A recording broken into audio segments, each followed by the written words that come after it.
Olá, uma boa noite a você que nos acompanha nestes estudos, nestas obras fantásticas, obras que são para nós um verdadeiro farol, uma luz a iluminar nossos caminhos. Estamos felizes por podermos retornar às nossas atividades, ainda que virtualmente, mas com muita disposição, com muito desejo, um desejo imenso de prosseguir nesse aprendizado com a permissão do nosso Pai. Hoje nós vamos dar sequência no estudo sistematizado da doutrina espírita. Estamos no primeiro livro e então é uma grande oportunidade para todos nós, especialmente aqueles que querem se informar, aqueles que querem conhecer as bases da doutrina espírita codificada por Allan Kardec. E então, queridos irmãos, queridas irmãs, caros internautas, sejam todos bem-vindos. Vamos fazer uma oração, pedindo a Jesus, pedindo aos bons espíritos que venham em nosso auxílio em nome de Deus.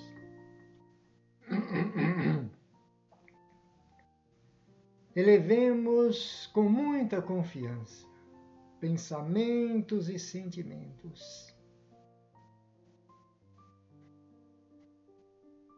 Divino amigo Jesus, mestre e médico das almas, aqui estamos, confiantes nestes momentos de aprendizado, para nos fortalecer, para nos iluminar, na companhia dos teus missionários, nossos anjos guardiães, os espíritos que nos acompanham neste aprendizado terreno.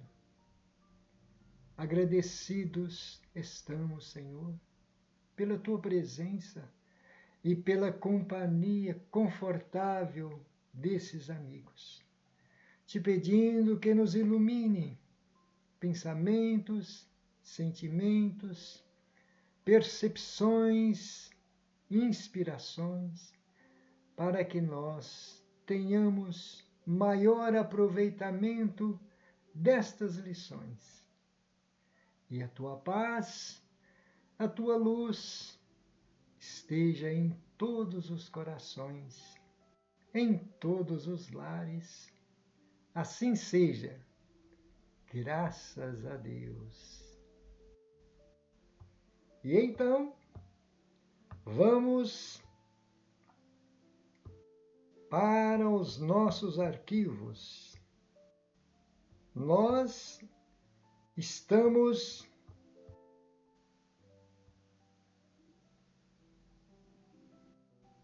no programa fundamental módulo 1, roteiro 4, do estudo sistematizado da doutrina espírita. Nos últimos estudos, vimos os pontos principais, o objetivo específico, e tivemos também sugestões didáticas para as equipes que estejam em condições de realizar este roteiro. E hoje nós daremos sequência nestes estudos. O subtítulo é Subsídios. onde nós teremos grandes informações, grandes orientações que Allan Kardec traz para nós na introdução do Livro dos Espíritos. Allan Kardec, na introdução de O Livro dos Espíritos, item 6, trata dos pontos principais dos ensinos transmitidos pelos espíritos superiores. Ressalta primeiramente que os próprios seres que se comunicam se designam a si mesmos pelo nome de espíritos ou gênios, declarando alguns, pelo menos, terem pertencido a homens que viveram na Terra. Eles compõem um mundo espiritual, como nós constituímos um mundo corporal durante a vida terrena. Passa em seguida a resumir esses pontos principais. Vamos só fazer uma reflexãozinha sobre essa primeira projeção, porque Allan Kardec traz com muita clareza, nas comunicações que ele recebeu durante o período em que ele trouxe a codificação, os próprios espíritos se comunicavam trazendo esta afirmação, que são espíritos ou gênios, porque em uma determinada época da humanidade, gênios e espíritos significavam a mesma coisa. São seres à parte. Hoje, geralmente, nós chamamos gênios aqueles cuja inteligência está acima do comum. Mas é só uma questão de palavras. E então Allan Kardec afirma que esses espíritos têm trazido suas comunicações e afirmado que viveram na Terra como homens encarnados. E ele afirma que os espíritos compõem o mundo espiritual, quer dizer, o mundo incorpóreo. Assim como nós estamos aqui no corpo físico, encarnados temporariamente, eles estão no mundo espiritual de uma forma na erraticidade. Quando entre uma encarnação e outra, nós chamamos erraticidade. O espírito fica entre uma encarnação e outra, esperando o momento de uma nova encarnação.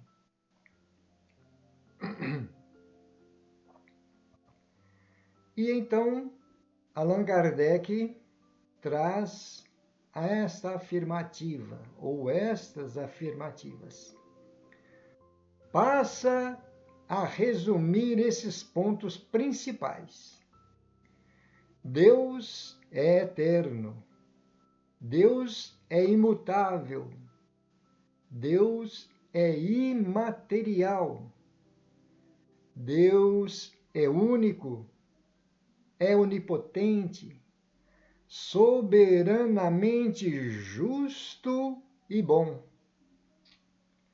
Criou o universo e abrange todos os seres animados e inanimados, materiais e imateriais. Os seres materiais constituem o mundo visível ou corpóreo, e os seres imateriais, o mundo invisível ou espírita, isto é, o mundo dos espíritos. O mundo espírita é um mundo normal, primitivo, eterno, pré-existente e sobrevivente a tudo. O mundo corporal é secundário. poderia deixar de existir ou não ter jamais existido, sem que por isso se alterasse a essência do mundo espírita. Ô, gente, vamos fazer uma observação. Quantas informações nesse pequeno trecho. Olha o conforto que nós recebemos. Allan Kardec trazendo este esclarecimento, que Deus é eterno, quer dizer, sempre existiu de toda a eternidade. Nós, como criaturas, como seres criados por Deus, tivemos um princípio. E então, nós somos espíritos imortais, não somos eternos. Somente Deus é eterno. E Allan Kardec afirma: Deus é imutável. Porque se ele fosse sujeito a mudanças, as próprias leis da natureza não teriam estabilidade. Não é? Deus é imaterial, quer dizer, diverge de tudo aquilo que nós conhecemos sob o nome de matéria. Deus é único. Nós já temos lá na primeira revelação, quando Moisés traz ao povo hebreu este esclarecimento. Deus é único. Eu sou o Senhor teu Deus, que te tirei da casa da servidão. Não terás outros deuses na minha presença. Olha aí. E então Allan Kardec vem confirmar: Deus é único, é onipotente, é soberanamente justo e bom. E então temos outros atributos que Allan Kardec coloca para nós na obra que nós conhecemos como a Gênese de Allan Kardec. Mas é somente o essencial que nós estamos analisando aqui. E então Allan Kardec afirma: Deus criou o universo, abrange todos os seres, animados e inanimados. Tudo aquilo que nós conhecemos, tudo aquilo que nós percebemos é criação de Deus. Os astros, os infinitamente pequenos, né, os seres microscópicos, e assim como os astros que circulam na grande abóboda celeste, né? São as vias, a Via Láctea e tantas constelações que nós enxergamos, tudo criado por Deus. Os seres materiais constituem o mundo visível ou corpóreo, aquilo que nós enxergamos com os olhos do corpo físico. E os seres imateriais, o mundo invisível ou espírita, isto é, o mundo dos espíritos, aquilo que nós não enxergamos com os olhos físicos. O mundo espírita, olha o detalhe importante para o nosso entendimento. O mundo espírita é o mundo normal, primitivo. Ele existia muito antes do mundo físico. Ele é eterno, preexiste e sobrevivente a tudo. Olha o detalhe importante, né? Que a nossa verdadeira morada é a pátria espiritual. Por isso nós estamos vendo nessa afirmação de Allan Kardec. É o mundo normal, primitivo, sempre existiu, assim como Deus, não é? pré-existente e sobrevivente a tudo. Ele já existia antes de nós estarmos aqui encarnados, antes do nosso planeta terrestre existir, já existia o mundo primitivo ou o mundo espírita, o mundo dos espíritos desencarnados, né? Sobrevivente a tudo. Assim, o mundo corporal é secundário, poderia deixar de existir ou não ter jamais existido, sem que por isso alterasse a essência do mundo espírita. Quantos esclarecimentos, gente! É muito importante nós analisarmos estas informações, porque é a nossa realidade, é aquilo que nós somos como seres imortais, não é isso? Continua Allan Kardec. Os espíritos revestem temporariamente o invólucro material perecível, cuja destruição pela morte lhe restitui a liberdade. Entre as diferentes espécies de seres corpóreos, Deus escolheu a espécie humana para a encarnação dos espíritos. Olha aí, quantas confirmações daquilo que em várias obras nós temos aprendido. Obras de André Luiz, obras de Emmanuel e tantos outros autores espirituais, né? E então nós estamos usando temporariamente uma vestimenta material. Esse corpo físico é um invólucro, né? É uma roupagem, cuja destruição, a morte, vai nos restituir a liberdade de espíritos na pátria espiritual. A alma é um espírito encarnado, sendo o corpo apenas o seu envoltório. Estamos confirmando isso aí nas palavras de Allan Kardec. Agora, olha o detalhe que nós precisamos de memorizar. Há no homem 3 coisas. Primeiro, o corpo ou ser material, análogo aos animais e animado pelo mesmo princípio vital. O nosso corpo físico é análogo, é parecido com o corpo dos animais. O mesmo fluido vital, a mesma vitalidade que anima os animais, o corpo dos animais, anima o nosso corpo.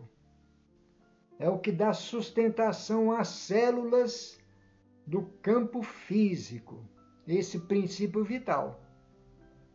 Então, nessa questão, nós somos seres animais, um animal temporariamente nesta vestimenta corporal. Então, nos assemelhamos aos animais por esta vestimenta física, né? Porque é o mesmo princípio que sustenta os órgãos vitais de nossos corpos, assim como os corpos dos animais. Segundo, a alma ou ser imaterial, espírito encarnado no corpo. Agora é outra dimensão. Nós nos consideramos espíritos encarnados. E então Allan Kardec denomina, quando estamos no nosso corpo físico, encarnados, de alma. Somente uma questão de informação, né? Somente para fins didáticos. Se nós falar eu sou uma alma ou eu sou um espírito, está na mesma, né? A alma ou ser imaterial, espírito encarnado no corpo. Todos nós temos isso aí, né? Nós, seres humanos, temos esta alma que está ligada a esse corpo material. Mas nós somos, na essência, espíritos. Somos imateriais. Quando morre o corpo, o espírito permanece. Mas existe um outro detalhe.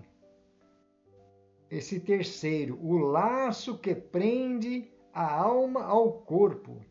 O princípio intermediário entre a matéria e o espírito, que nós chamamos perispírito.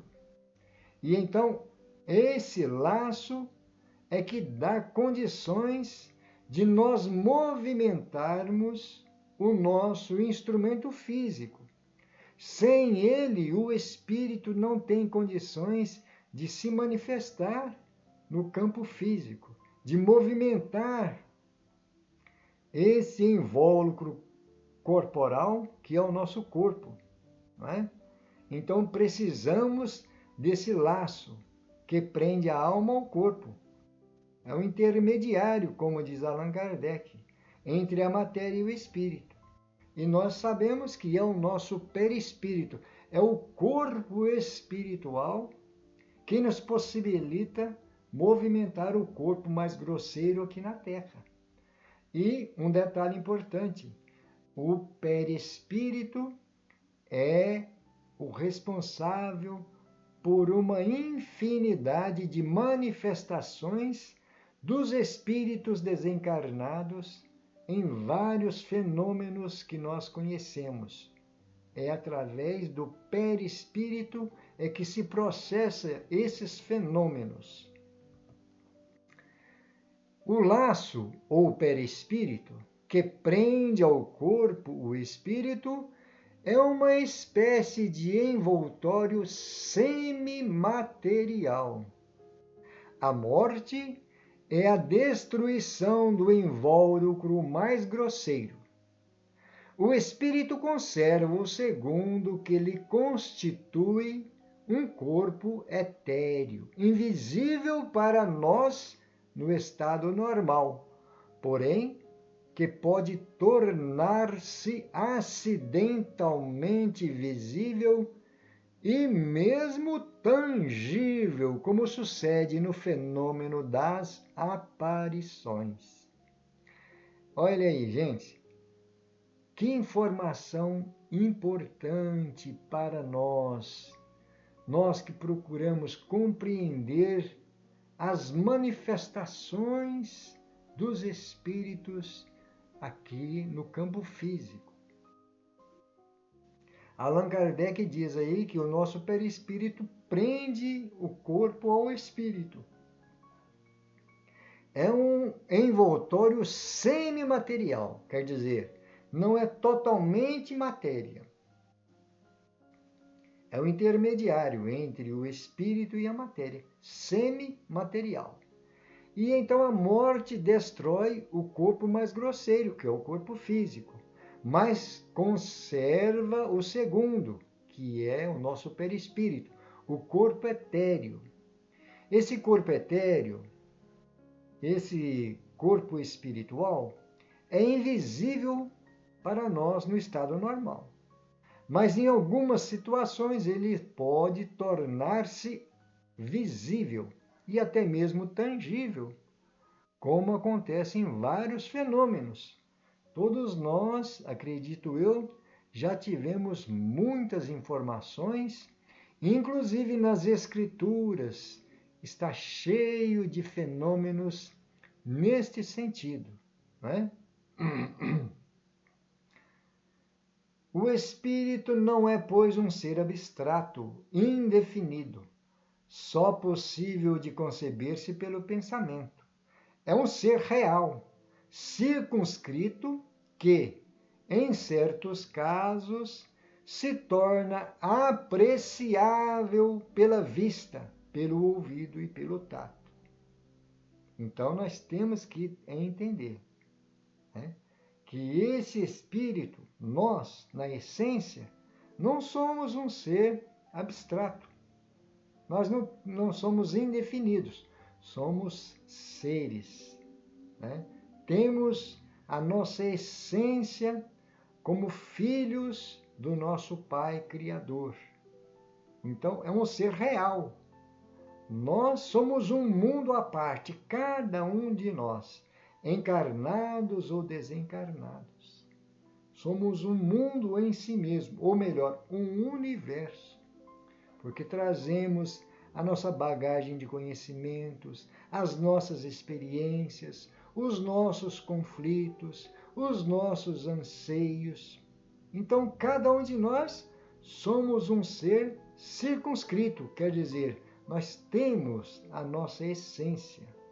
E nós poderemos, como desencarnados, se tornar apreciável pela vista, quer dizer, aparecer, utilizando esse corpo perispiritual, esse corpo do plano espiritual que nós chamamos perispírito. Podemos ouvir e até tocar, né? Quando Jesus se manifesta aos seus discípulos depois da ressurreição, Tomé ficou ansioso para ter certeza se era realmente o Mestre e pediu a Jesus que pudesse tocar nas chagas para ele ter certeza. E então foi através do tato que Tomé tocou nas chagas de nosso Senhor para que ele tivesse a sua certeza de que realmente era o Mestre. E então Jesus diz assim: Tomé, você tocou para ter a sua certeza. Bem-aventurado aquele que não tocar nas minhas chagas, mas compreender e acreditar na vida eterna. E então vamos prosseguir. Os espíritos pertencem a diferentes classes e não são iguais, nem em poder, nem em inteligência, nem em saber, nem em moralidade. Os da primeira ordem são espíritos superiores, que se distinguem dos outros pela sua perfeição, seus conhecimentos, sua proximidade de Deus, pela pureza de seus sentimentos e por seu amor do bem. São os anjos ou espíritos puros. Os das outras classes se acham cada vez mais distanciados dessa perfeição, mostrando-se os das categorias inferiores, na sua maioria, eivados das nossas paixões.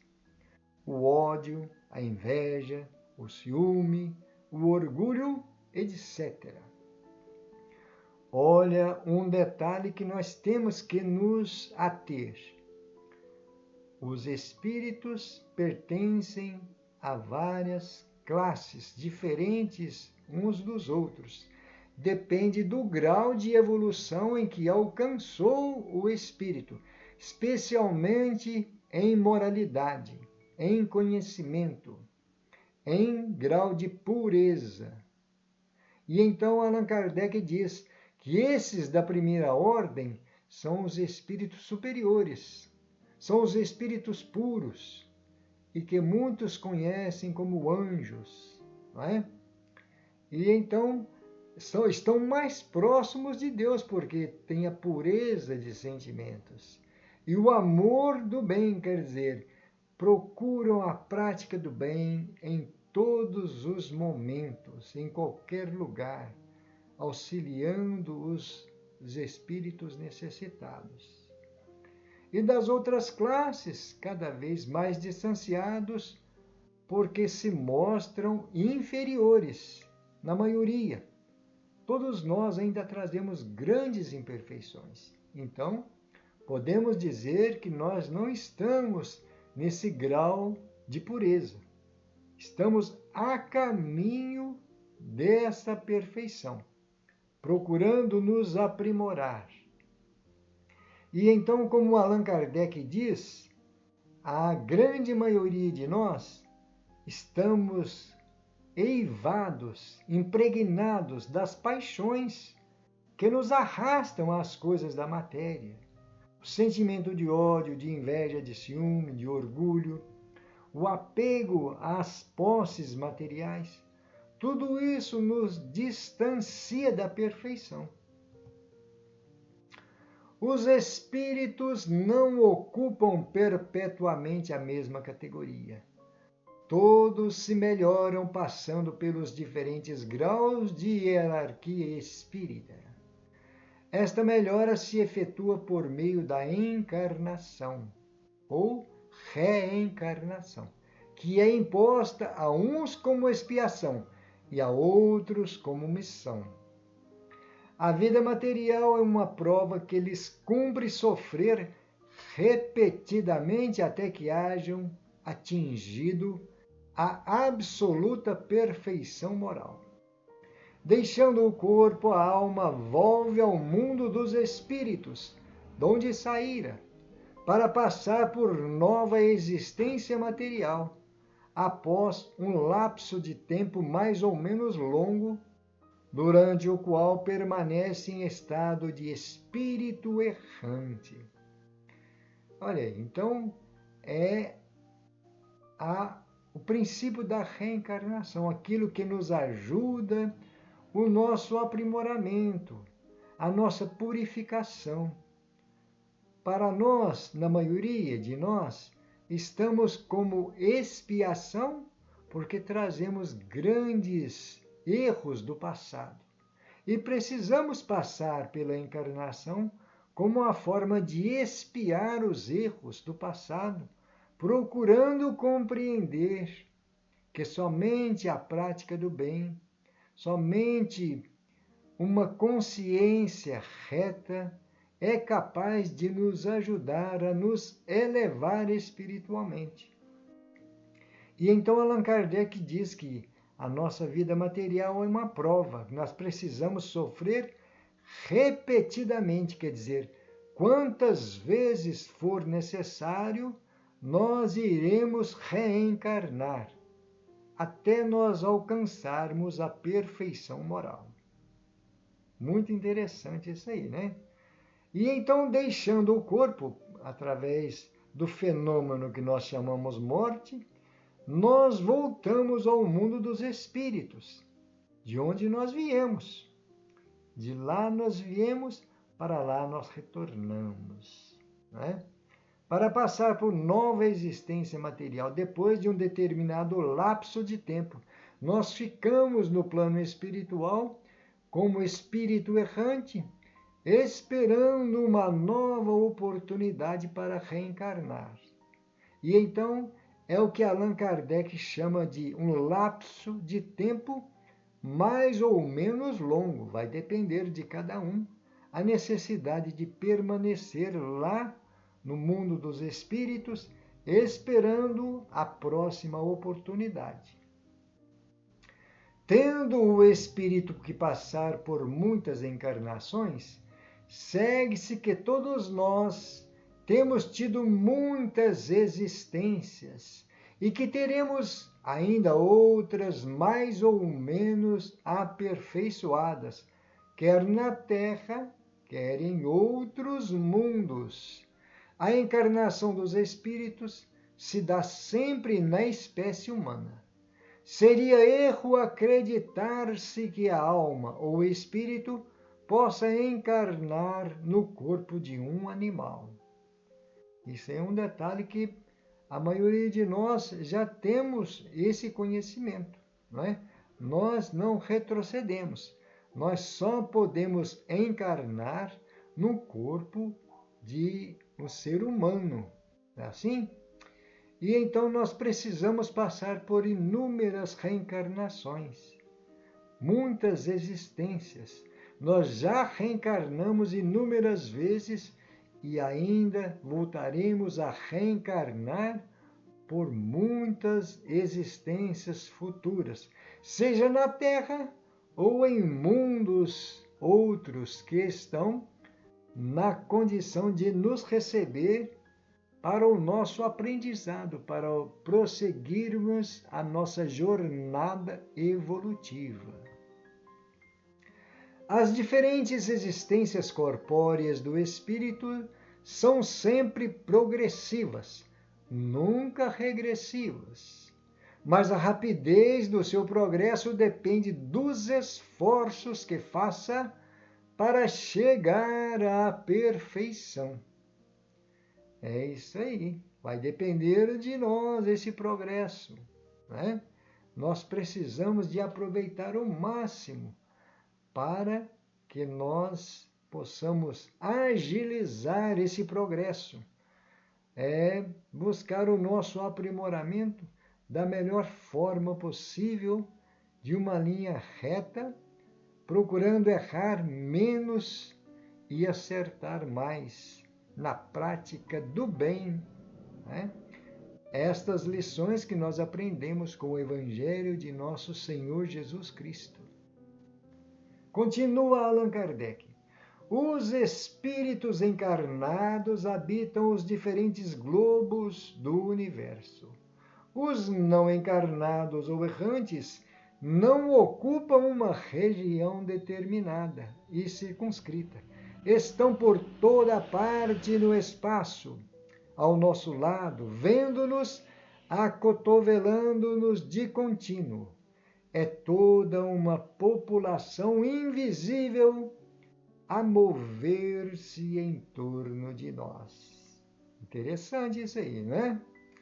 E então não existe um lugar circunscrito para os espíritos errantes, os espíritos que estão no plano espiritual, né?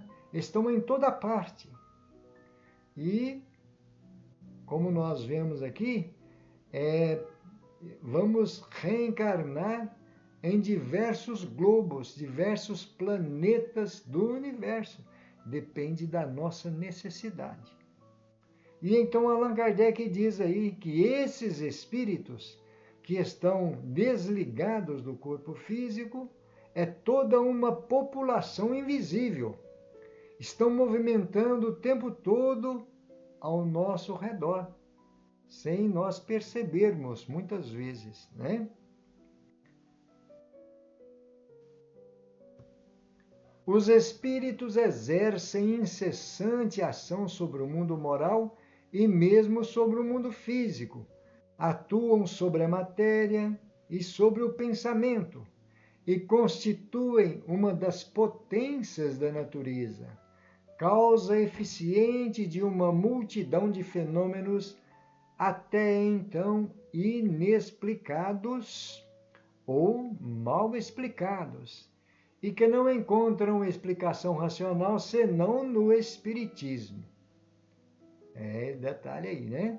Somente o Espiritismo, somente a doutrina espírita, com estes esclarecimentos que nós estamos tendo aqui, é capaz de explicar tantos fenômenos que estes espíritos desencarnados exercem, a influência que eles têm sobre o nosso mundo moral, quer dizer, a nossa forma de agir, o nosso pensamento, os nossos instintos, as nossas aptidões, eles estão nos influenciando o tempo todo.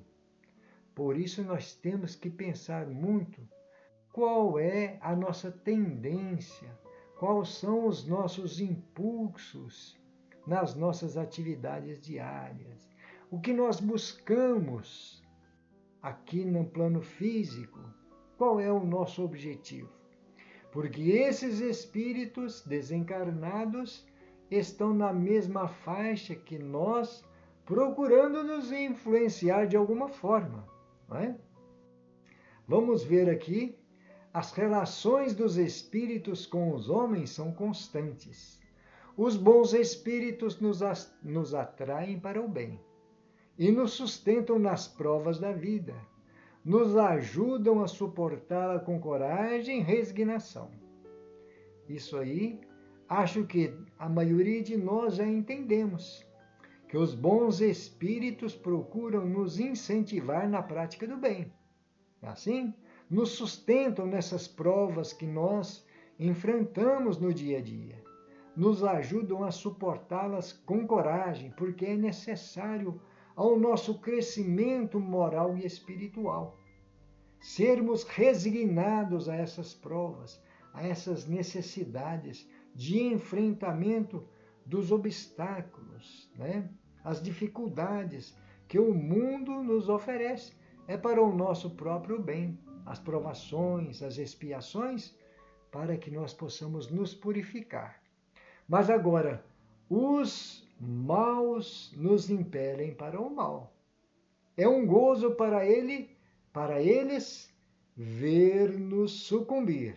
Toda vez que nós sucumbimos, que nós caímos, que nós deslizamos, tropeçamos, e que nós não fomos fortes diante das provações, esses espíritos se vangloriam de fazer com que nós venhamos a cair.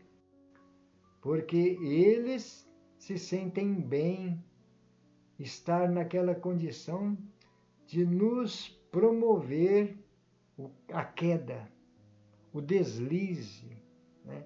Os erros que constantemente nós estamos praticando, pela nossa invigilância, pela nossa imprevidência, pela nossa falta de coragem diante das provas. Tudo isso aí são situações em que eles vêm nos influenciar para o mal, né? Nos colocando pensamentos negativos, pensamentos destrutivos, fazendo nós olhar a vida como um eterno vale de lágrimas, somente dor, somente isso. Então, nós não poderemos alimentar esses pensamentos negativos, pensamentos que nos distanciam do nosso aperfeiçoamento, do nosso crescimento moral e espiritual, aquilo que nós aprendemos com o Evangelho de Jesus, né? E então, quantas lições nós temos no Evangelho de Jesus?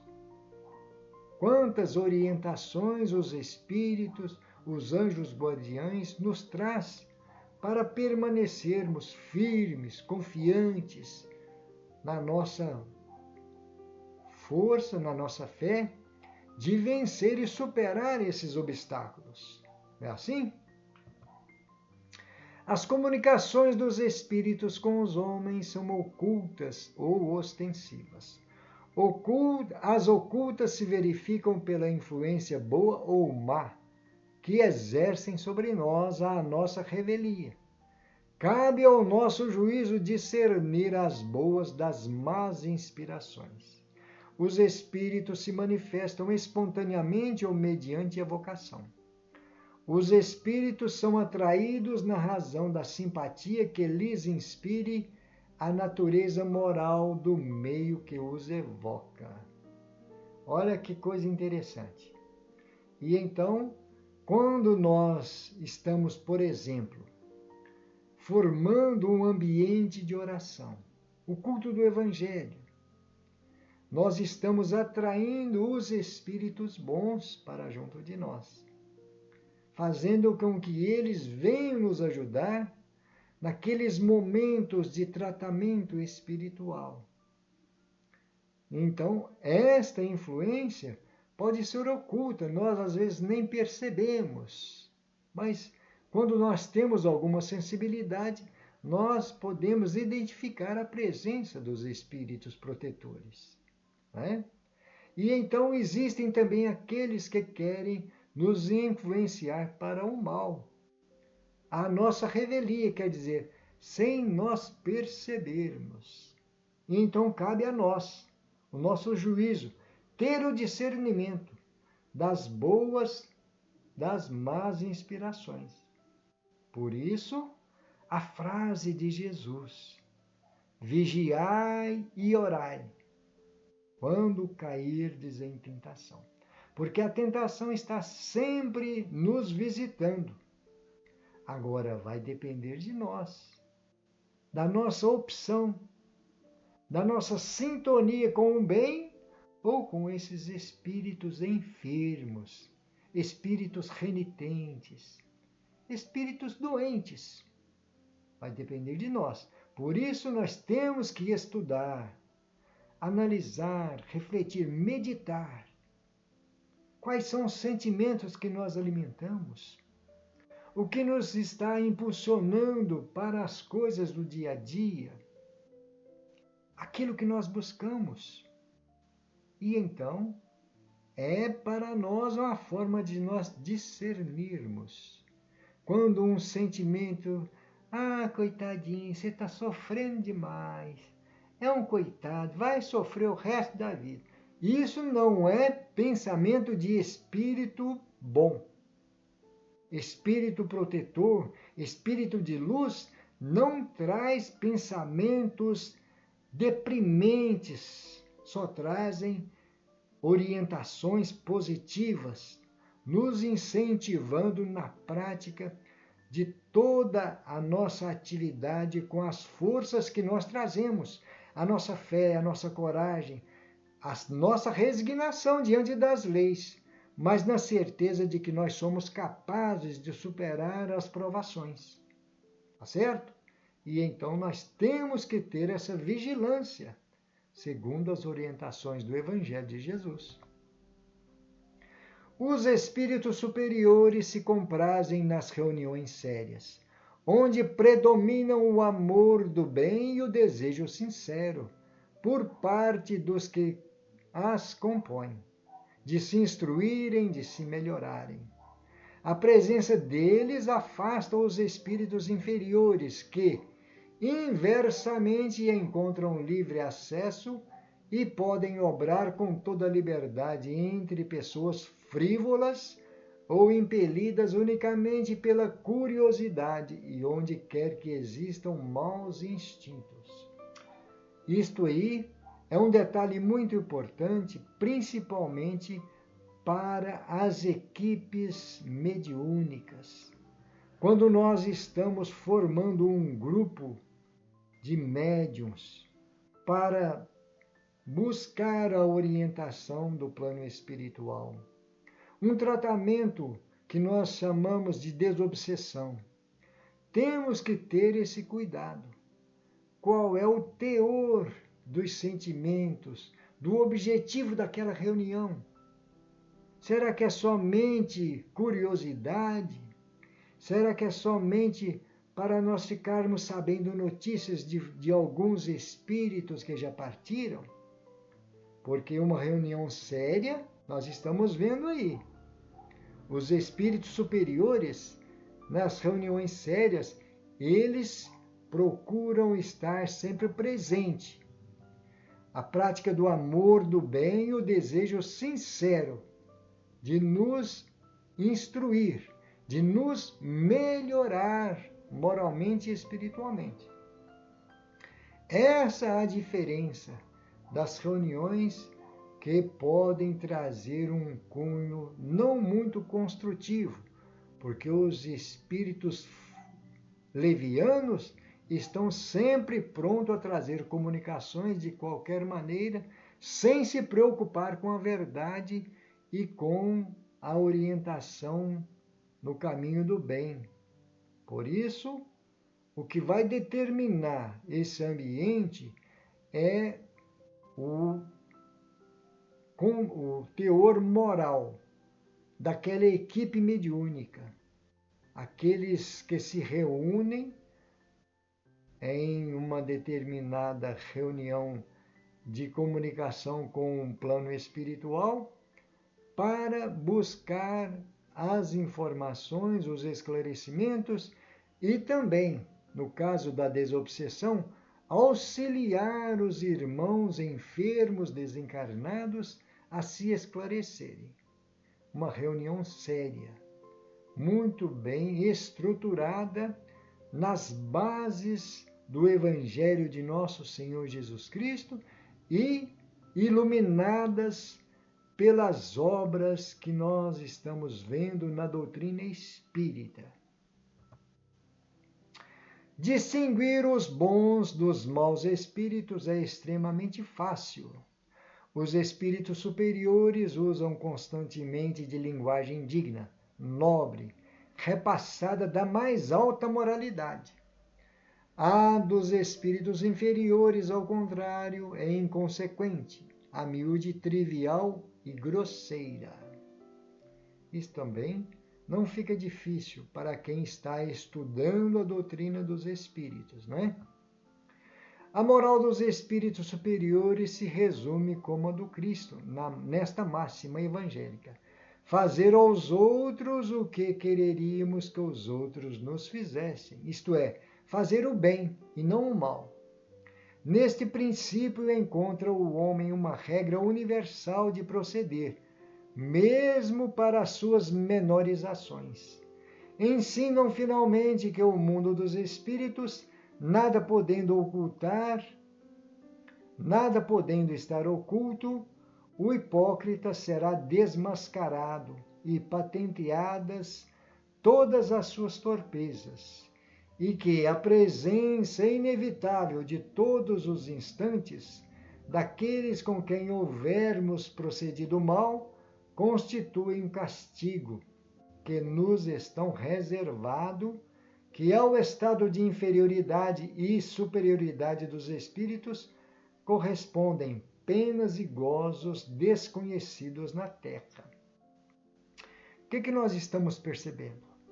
Quando retornamos ao plano espiritual, nós carregamos conosco toda a nossa história, todo o conteúdo daquilo que nós praticamos aqui encarnados. E então, se nós fomos espíritos hipócritas, se nós enganamos, se nós prejudicamos, se nós maltratamos, se nós ofendemos, a presença inevitável de todos os instantes, olha aí, será para nós um castigo, porque a nossa própria consciência vai nos apontar os erros que nós cometemos. Não é? E então não temos como fugir desta realidade. Daí aquela frase de Chico Xavier: o bem que praticas é o teu advogado em toda parte. É o que nós precisamos aprender. Praticar unicamente o bem incondicionalmente. Procurar ajudar o próximo, fazer o melhor ao nosso alcance. Perdoar as ofensas, perdoar aqueles que nos ofendem, que nos maltratam, que nos humilham. Perdoar incondicionalmente. Não carregar sentimentos contrários à caridade, como nos ensina Allan Kardec. Fora da caridade não há salvação. Mas também ensinam não haver faltas irremissíveis. Olha a misericórdia de Deus aí, gente. Não existe falta irremissível. Pode ser a falta mais horrenda, o erro mais grave que nós possamos ter cometido, o crime mais bárbaro que nós tenhamos condições de conceber na nossa mente. Não existe faltas irremissíveis. Sempre Deus irá nos dar nova oportunidade. Por isso estamos reencarnando sempre, para corrigir os erros do passado, não é? E então estamos vendo aí a misericórdia de Deus. O meio de consegui-lo nós encontramos nas diferentes existências, para que nós possamos reparar o mal que nós já praticamos no passado, fazendo todo o bem que esteja ao nosso alcance. É para nós a senda do nosso aperfeiçoamento. E então não existe faltas irremissíveis. Não existe o inferno eterno. Podemos criar o inferno temporal pelo nosso estado de consciência, pelo mal que praticamos. Mas quando nós arrependemos, seja encarnado, seja desencarnado, arrependemos daquele mal que nós praticamos, pedimos perdão a Deus, pedimos uma nova oportunidade, Deus nos concede.